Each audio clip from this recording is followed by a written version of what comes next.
Once again, we welcome you to Moving Forward with Young Voices. We are happy to welcome Ryan Silverstein back to the program. Ryan, you've been a regular on here before. For those meeting you for the first time, take a moment. Tell us just a little bit about who you are. I'm a JD candidate at Villanova University, and I'm also a fellow with Villanova's McCullen Center for Law, Religion, Public Policy. Well, I'm looking at a piece you wrote for the New York Daily News about their partisan campaign finance cronyism. And I always assumed that political parties are going to be pretty self-serving, but good heavens. Yeah, when I read your article and I read about how basically one party has set up their campaign finance system in a way that purely benefits that party. Set the stage for us. Talk to me a little bit about what's New York campaign finance law like, and why does it tend to favor those who, well, let's say, want to benefit from it?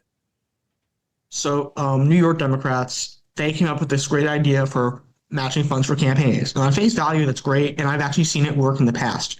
But the way they set it up in New York is crazy, right?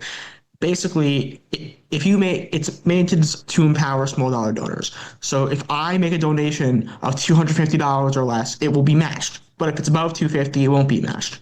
Now, it's not just being matched, it's actually the match is being multiplied. So if I make a donation of $250, that's matched multiplied by 8. So instead of getting $250, a campaign would receive $2,000 on top of the $250, resulting in a contribution total of $2,250. Now, if you imagine that on an aggregate, that is really, really crazy, because suddenly you only need 1,500 donors and you're receiving $300,000 or more in terms of cash, which is just nuts. Now, this benefits Democrats because Democrats donors are more likely to be small dollar donors, and there are just more Democratic seats in New York State. This rule was made to benefit incumbents to an extent. So yes, Republicans do benefit in northern and western New York, but do you know where there are a lot more people and a lot more seats? Downstate New York. Places like Rockland, Westchester, New York City, and Long Island. That's really the meat of where all this money is going to go, and where it is in fact going. Wow. Okay, so somebody had to make the case to make this law in the first place. Where did that begin? Whose idea was it, in order to make this fair? Because, I mean, it sounds like on the one hand, some people have definitely figured out how to use it, but where did a great idea like this come from? I actually don't know where it came from. I think it just came out of the machinery of the Democratic Party. But frankly, more likely than not, I think this was the idea of either the former governor or the current governor. At the end of the day, they lead their parties, and their parties don't act without them. That's where I think it came from. And also, their state party apparatus is the most likely to benefit from this, right? Under the new rule, there is kind of this rule change. Basically, for when you receive matching funds, right, you're supposed to return that money to the state public finance committee if you have any excess of funds. So if I receive $3,000, I spend $2,000, I have $1,000 left over, I have to return that $1,000 because that's a surplus. Under the new rule, the recent rule change, suddenly I can transfer that $1,000 to the state Democratic or Republican committee, and that would count as an expenditure, and I don't have to return that money. Wow. So can something like this go on, though? And I think this is kind of the gist of what you're getting at, is they need to end this, but how does one go about doing this? Obviously, part of the system is going to say, no, this is working just fine.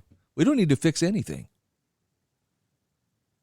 I'm going to be straight up. Both parties do have an incentive to not let this go away, right? For Democrats, this is a way to finance their state, machinery to rebuild their infrastructure.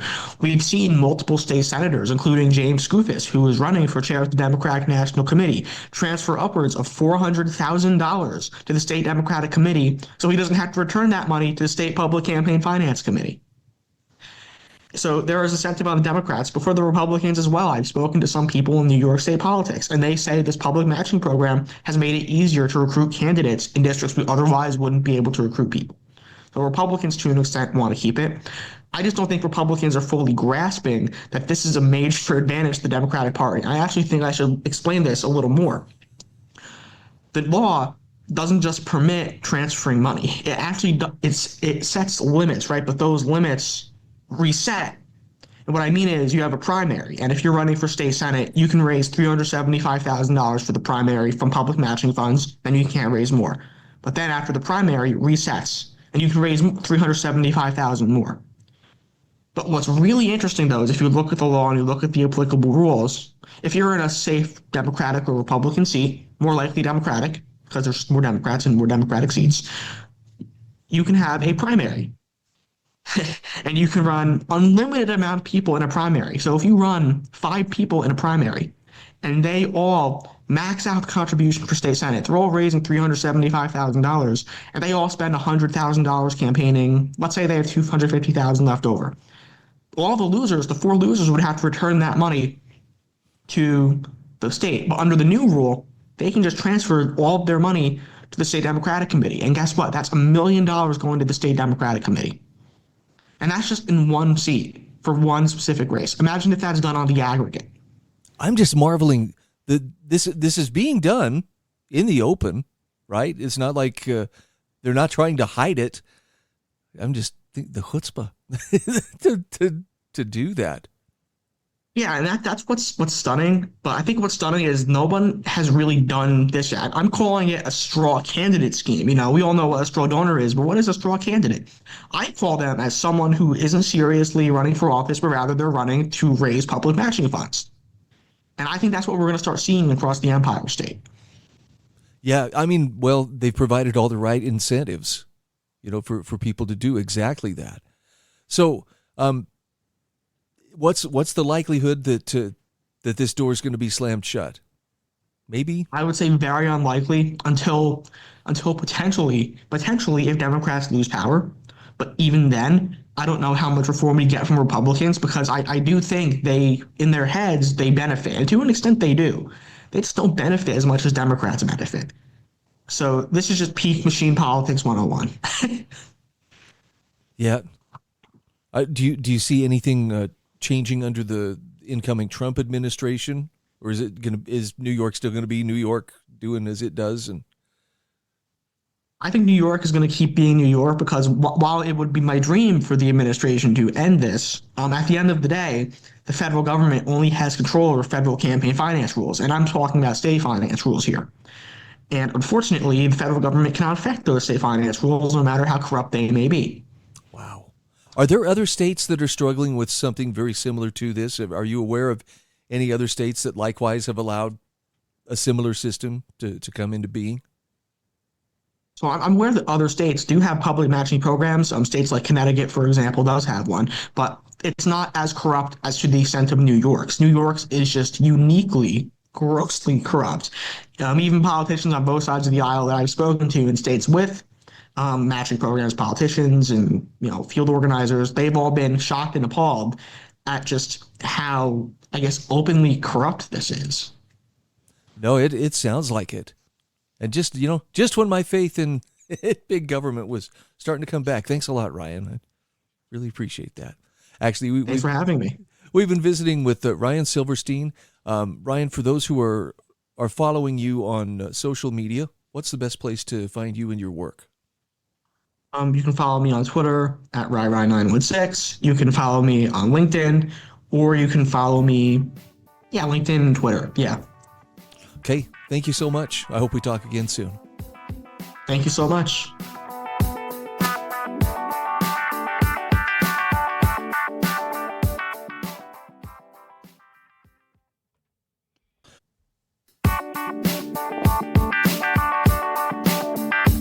And we are back, welcoming a new contributor to today's Moving Forward with Young Voices.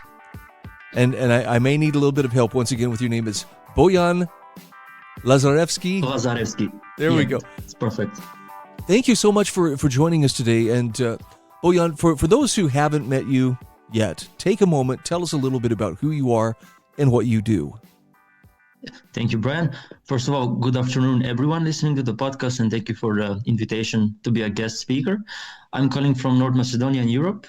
I'm a political scientist in international and intercultural studies, currently doing masters in political science in Skopje.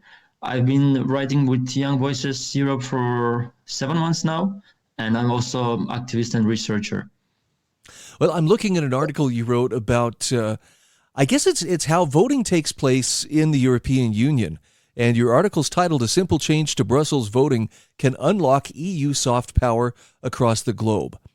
Talk to me about why is it cumbersome to build consensus and to get votes necessary to pass policy within the EU. Yep. So because we're talking to American audience before the podcast, I tried to find an example of the American political system, which would help the audience understand better the significance of the veto in the EU system. So maybe it's not the best example, but there's the Senate the Senate filibuster in the United States, which is a tool allowing senators to block legislation by speaking for an extended period of time, or other tactics to prevent the vote from happening. So while it's not technically veto, I found like the best comparison with what's happening in the European Union. It effectively gives individual senators the power to stop laws from that the majority of senators would like to support. So in the EU, we have similar situation with the unanimity rule in the decision-making processes. So this means that every single EU member state must agree to a decision for it to pass in the policy areas where it's enforced. And if only one country disagrees, they can block the decision, even if most other countries are in favor. For example, on foreign policy or for sanctions, implementing sanctions for some country, a single country could stop action that the rest of the union wants to take. And this creates delays and can prevent urgent action on global issues, because sometimes we need to have fast decision, and much like how a filibuster can hold up important US legislation, even if most people support it. So, because compared to the United States, which is a federal state, European Union is like a supranational entity on its own with 27 sovereign independent countries that cooperate together. It has also a unique system of voting that's still evolving, and the veto has shown to be ineffective sometimes. So, talk to me about qualified majority voting. I had not heard this term before reading your article. For those who aren't familiar with it, when we talk about qualified majority voting, what is it and how would it help the European Union in terms of streamlining decision making? Yes. So I would like to note first that with each treaty in the formation of European Union in the past, the qualified majority voting has been added to more and more policy areas. First of all, the decisions were made by unanimity for everything, but then we started having the qualified majority voting. And in the current form of today, it effectively means that basically 55% majority of member states representing at least 65% of the population, so we have double majority, can enable progress without veto, which are paralyzing the decision making. So out of 27 member states, we need 55% of them to vote, and these countries should represent at the same time 65% of the population, because some countries are smaller. We have countries with less than 1 million population, and we have big countries like France or Germany that have almost 100 million population. So there's this double majority segment here that needs to take care of ensuring that also countries, but also the representation of the population will be respected. So it should ensure fair representation and support a balance of the interest of smaller countries, and also prevent larger countries from dominating the decisions only based on their population. The system guarantees that decision can be blocked by small countries either, because some countries can also do that. And in this way, in the current form, it's a fair, balanced approach to decision making that considers both sovereignty of countries, but also collective will. But of course, it's not really easy to enforce it in all policy areas, because no one wants to give up the veto power. I'll admit, I really have not heard a lot about unanimous consent type of government being used. I like the idea of it. but it's clear that there are some shortcomings as evidenced by what you're addressing here in your article. It just seems like with unanimous consent, I think there's a lot of potential for good, but clearly there were some areas that the EU felt like this isn't moving quickly enough. Do they have the option if a particular nation doesn't go along with a particular policy? I mean, if the majority adopts it, are they bound then to uphold it? In the current system, it's very difficult once a country vetoes a decision to change their mind, but we have some cases with Hungary and Poland blocking some decisions, and then Brussels trying to find some loopholes in the legislation to try to pass some internal laws in a different way, but that's not always easy and it takes a lot of time. We have a few cases of the veto power that's being used. So, for example, in response to Russia-Ukraine, where the EU implemented sanction packages, but certain members like Hungary delayed or softened these measures. So maybe in these cases, we can say that the EU tried to put pressure by maybe upholding some funds for these countries or other tactics, but that's not always effective. We have deadlock in the EU enlargement, especially for North Macedonia, where first we had a problem and dispute with Greece that was vetoing the country, and now Bulgaria, the process of joining the European Union over historical and linguistic disputes, causing significant frustration among the aspiring members. So if EU wants to enlarge in the future with more member states, this can be a problem as in the Balkan region and Western Balkan, where most aspiring countries are located. There are a lot of these historical disputes that can result in more vetoes. And also we have in COVID delays in the recovery funds during the pandemic. It was also vetoed by Hungary and Poland. So they opposed the inclusion of some legislation related to that. It's such a good breakdown. You point out too that the geopolitical landscape, especially right now in Europe, there are a lot of question marks. There are a lot of things that are developing and could be developing quickly. I can definitely see where the decision to streamline some of the decision making would come in handy. Just for you personally, is there anything that you're keeping a close eye on as 2025 begins? What's a top priority for you as far as what's happening in Europe?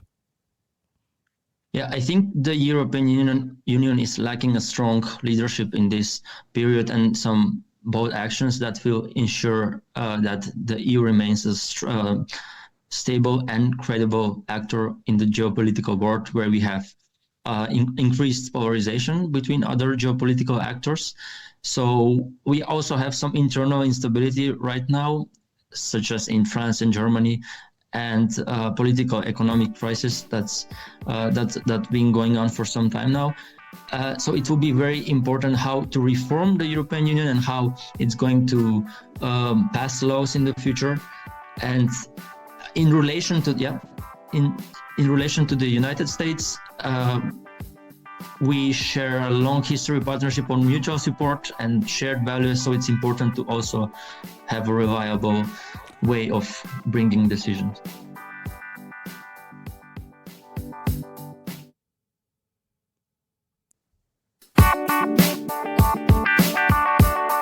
And we are back.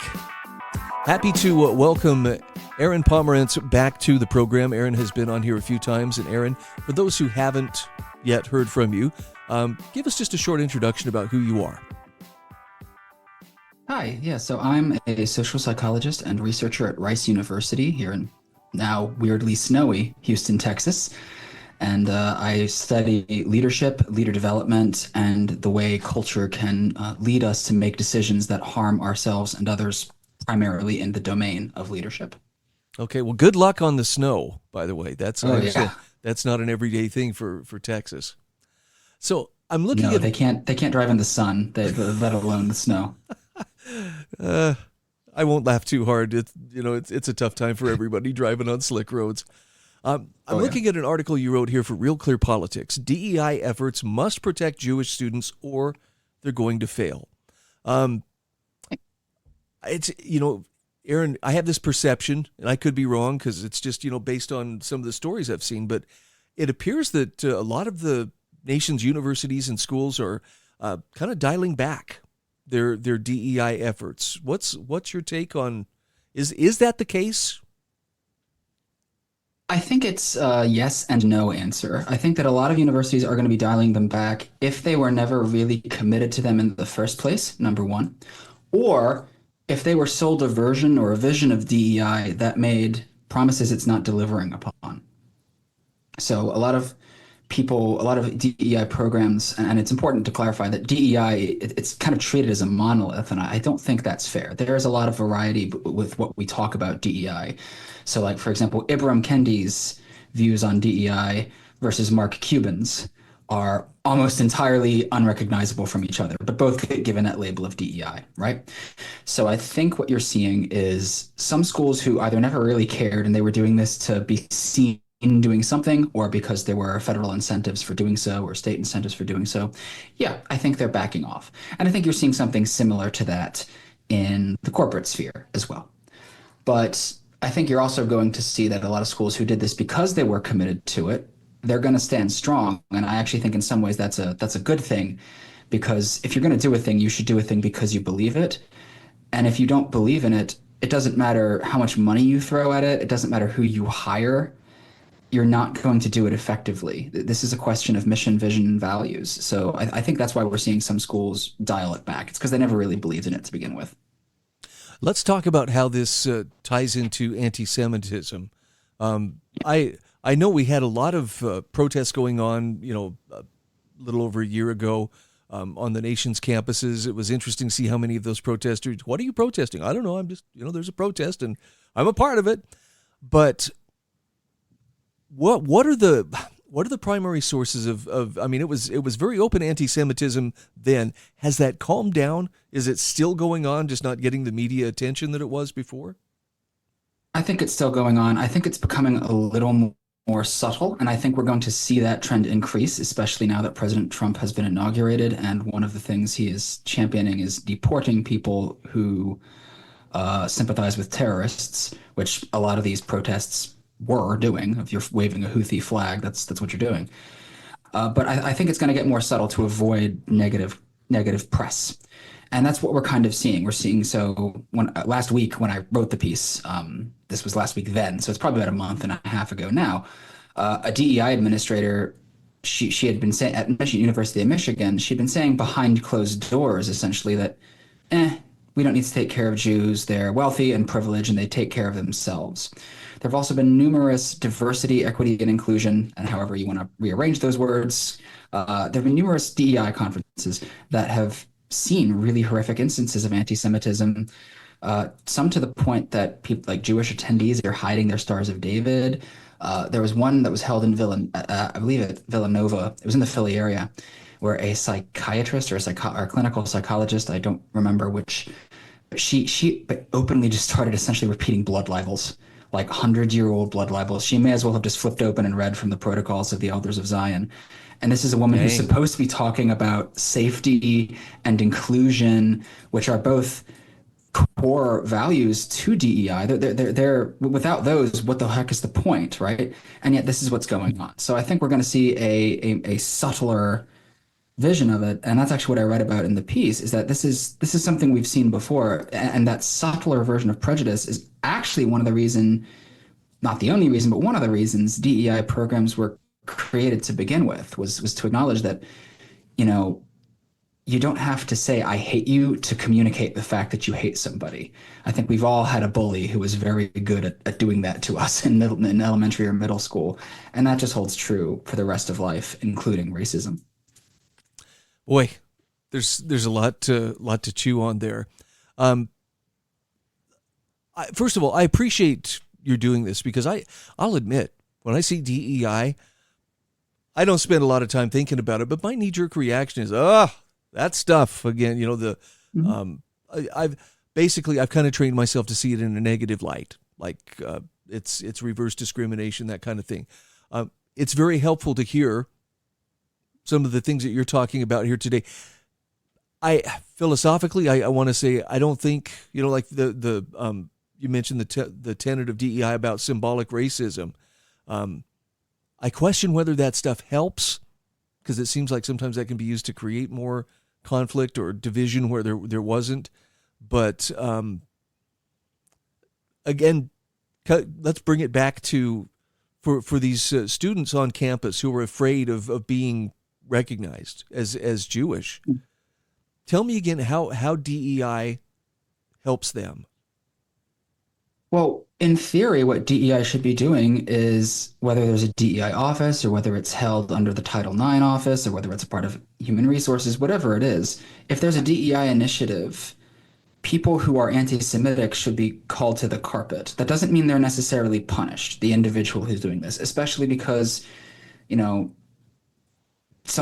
given how insidious racism and can be, including anti-Semitism, sometimes people do things that they don't realize. And I think those people don't deserve to have the book thrown at them if they are genuinely willing to learn. I think that's really important. But it's the DEI initiative, whether, again, that's an office or what have you, it's their job to do that. And now what we're seeing is that DEI offices are just refusing to engage with the topic or understand what it is that's happening here. They'll do things like repeat blatantly false statements like, "Oh, Judaism is just a religion. It's Jews are just Polish and German people who converted to this. You're not an ethnicity, and that's not a protected class," which is like, that's a Title VI suit ready to happen. So it's just bad for the school that they're doing that. But it's also really bad for the students, because these students are supposed to be feeling safe, like they belong on campus. Not to the point that they can't face hard or harsh ideas, but I think we'd all agree there's a difference between facing hard ideas and difficult ideas and wrestling with them, and being told, Hitler should have finished the rest of you off, seeing Nazi salutes being given at rallies, or Kaibar Kaibar Ya Yahud, or any other Arabic slogan that's just one variety of "kill the Jews." These are not difficult ideas. That's just threats and racism. And it's the DEI initiative's job to deal with that, and they're not doing that. And if they're not doing that, then it's no wonder people's gut reaction is going to be, "Ugh, this is a waste of time, and it's divisive, and it's hypocritical," because, that's what they're seeing. And we aren't owed the constant benefit of the doubt if we're screwing up these initiatives and doing this stuff. It sure seemed like the campus administrations were very, very quick to bend over backward to accommodate the protesters who were out there, shouting the anti-Semitic slogans. It's like, I don't know if they just flat feared them or didn't want to make a scene. A little too late for that, but it seems like they had no stomach whatsoever to draw the line and say this is inappropriate for this campus. Yeah, and I think that's mostly true in terms of the cases we can all think of, things like Columbia, for example. But I think there have actually been a number of cases as well, and I won't name names, but there have been some really good cases in higher ed as well, where it was the DEI office or somebody dedicated to a DEI initiative, like a president or a chancellor, who would do things and say things like, "Okay, you have a right to free speech, you don't have a right to anti-Semitism. Here is a very hard line in the sand, and if you cross it, there will be consequences." And I think we need more of that. Again, we are talking with Dr. Aaron Pomerantz. Aaron, where do people find you and your work online? You can find me on Twitter at pompom9211, and you can find me on the Young Voices website.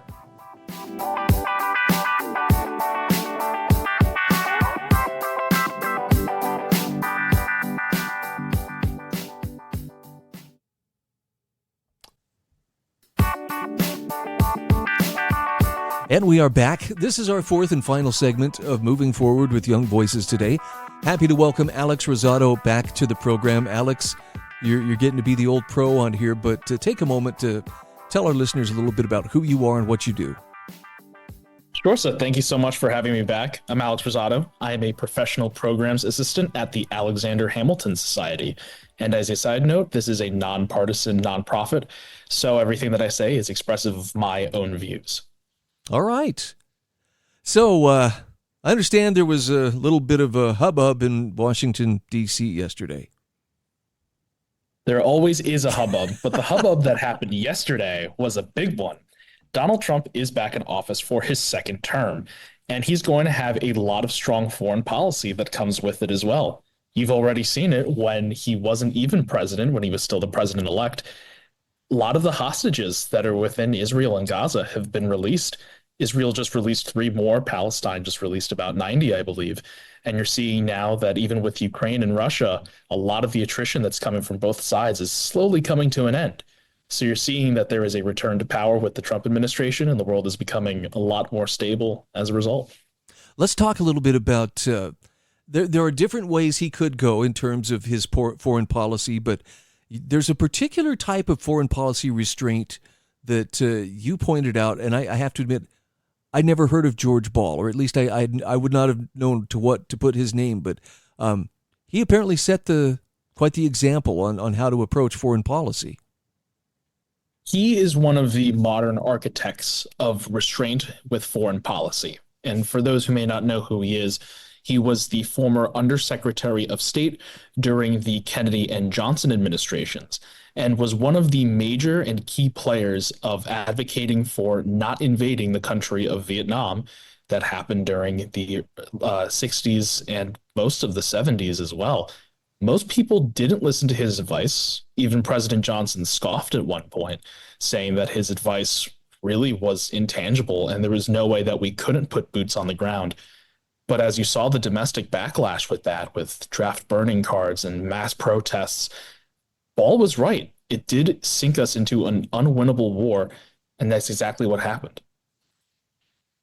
So in terms of the biggest changes that are likely to happen in foreign policy, is it safe to say, is Ukraine going to be the first most noticeable shift under a Trump administration?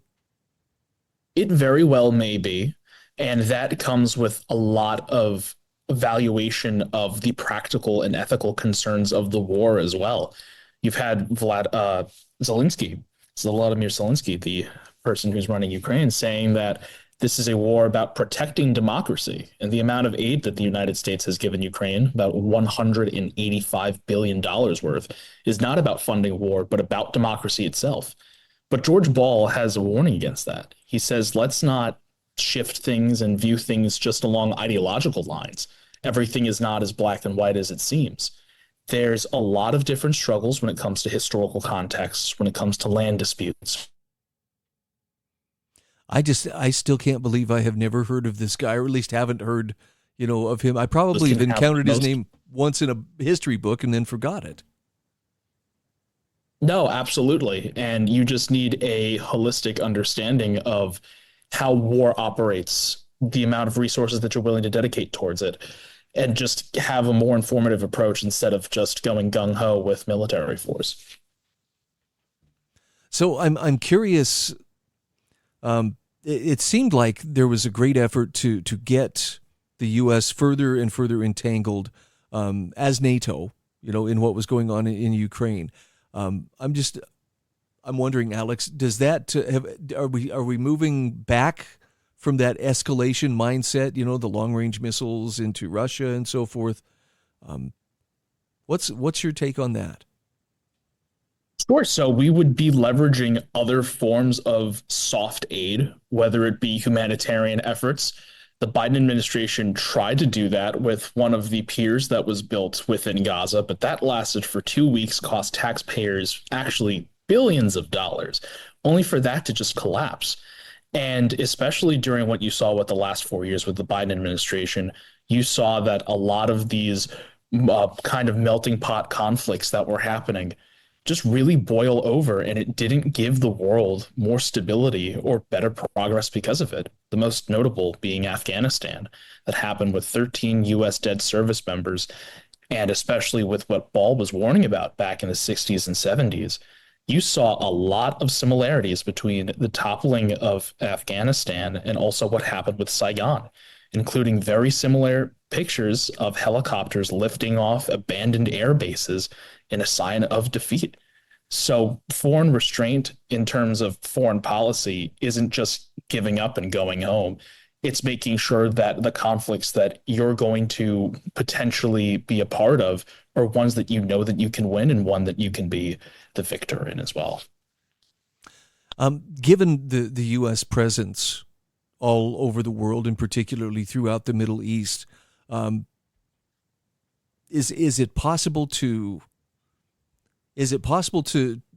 still have strength abroad without permanent bases everywhere? I'm just curious. Absolutely. Yes, I would consider so. And just with the U.S. foreign policy, there are many different ways to do it. George Ball advocated for diplomacy, and this was even something that the Kennedy administration did too, having culture play a big part in allowing countries to experience what other cultures are like as well. Kennedy did this with, for some reason, jazz ambassadors, having Duke Ellington go around the Middle East, like in Egypt, and playing. So there are different ways to engage with foreign entanglements, and not all of them have to be military related. Military has to be a last use resort. Force of power can come from either coercion or through compromise. And it really is up to the U.S. on a case-by-case basis to determine that. And I think that George Ball demonstrates that very well with his advice and his wisdom that we should listen to. I love it. I love it. In terms of the spending, I'm just curious if Ball had any take on the immense amount of money that's spent. I'm specifically thinking of what's been sent to Ukraine versus the needs of people in Western North Carolina, who were lost their homes and their property in the flooding. It just seems like there's one could make the case that it's a lot easier to spend other people's money on wars and faraway things than it is to take care of things closer to home. Certainly, if you're going to be proactive and build a more peaceful, organic, and conservative world order, you have to ask those difficult questions about how you value life and abstract ideas, and how America can really have long-term sustainability over short-term engagement. Ball tells us that we have to have resource stewardship, and that comes with taking care of America as well as taking care of some of our allies abroad. When it comes to what happened with the Maui wildfires back in 2023, hurricane ravaged North Carolina last year, and now what you're seeing with California wildfires, citizens are getting about $700-800 stipends one time, and that's it. Meanwhile, as I alluded to beforehand, $185 billion being sent to Ukraine. It really shows preference within the government spending policy, but you need a limited government that will take care of the U.S. citizens, and then hopefully those effects will proliferate abroad and bring ensuring peace for all of those people who will follow. Alex, I sure appreciate you taking the time to talk about this, and here's to a little optimism that we're moving in a better direction from this point forward. For people who want to follow you and either on social media or follow your writing, where's the best place to do that? You can follow me on Twitter/X at Alex P. Rosado. Okay. Alex, great to catch up with you. We'll talk Thank again you for soon. having me.